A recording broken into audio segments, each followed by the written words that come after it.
Yun, katatapos ko lang kumain, so babalik na ako.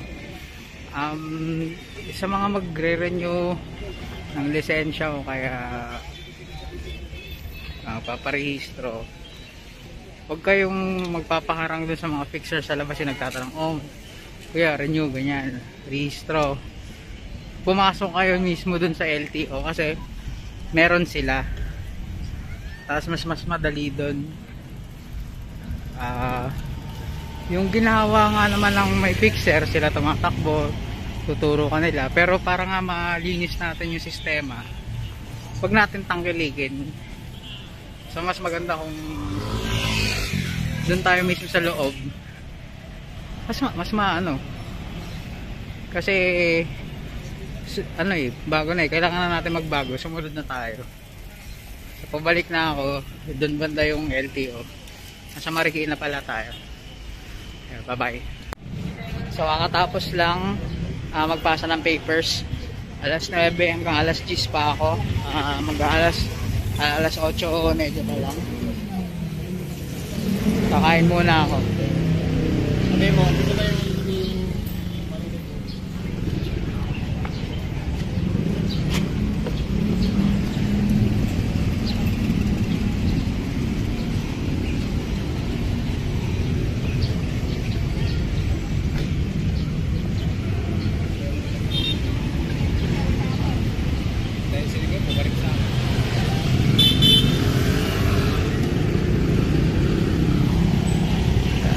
ayan yung motor ko, buklat.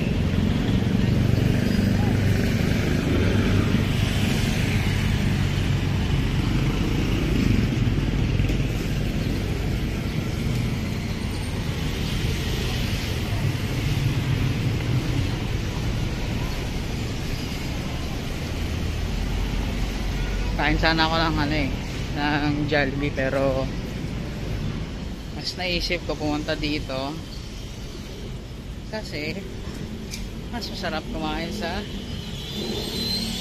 Marikina.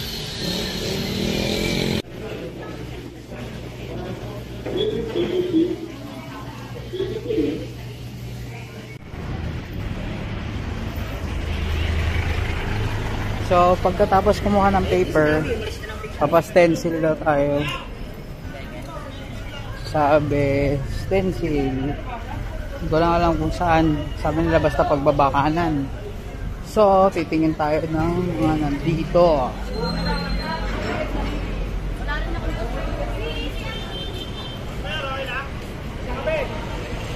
Swimming kami, swimming. Oh, sama kami, boss.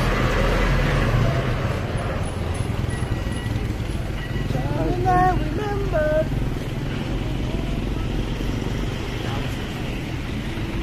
Layo ng punta ko. Ay yung stencil, no?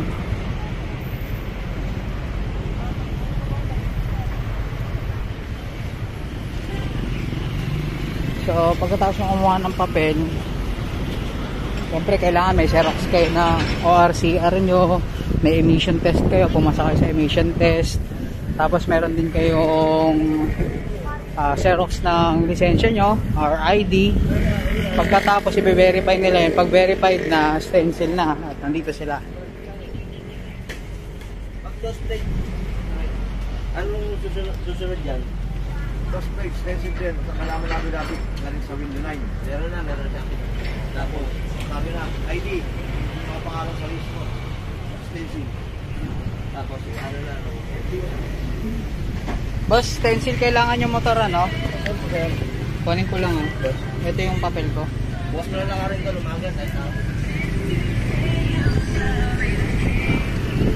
Asan yung bag ko? Putang ko na nasa takas.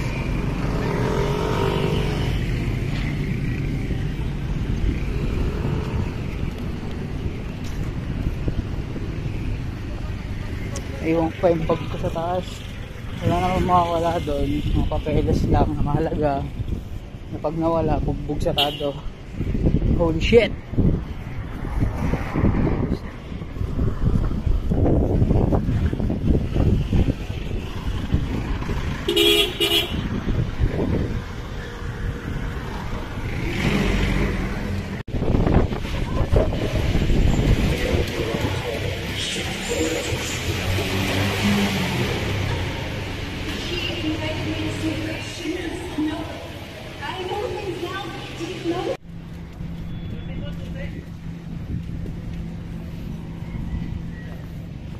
Sa emission testing na tayo.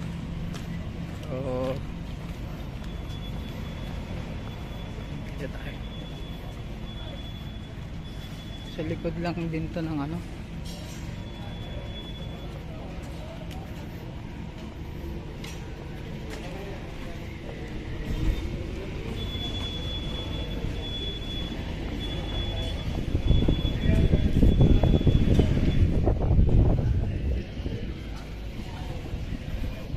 Malaki dito. Ang maganda yung facility nila dito, malamig. Gustong kumain, meron dyan.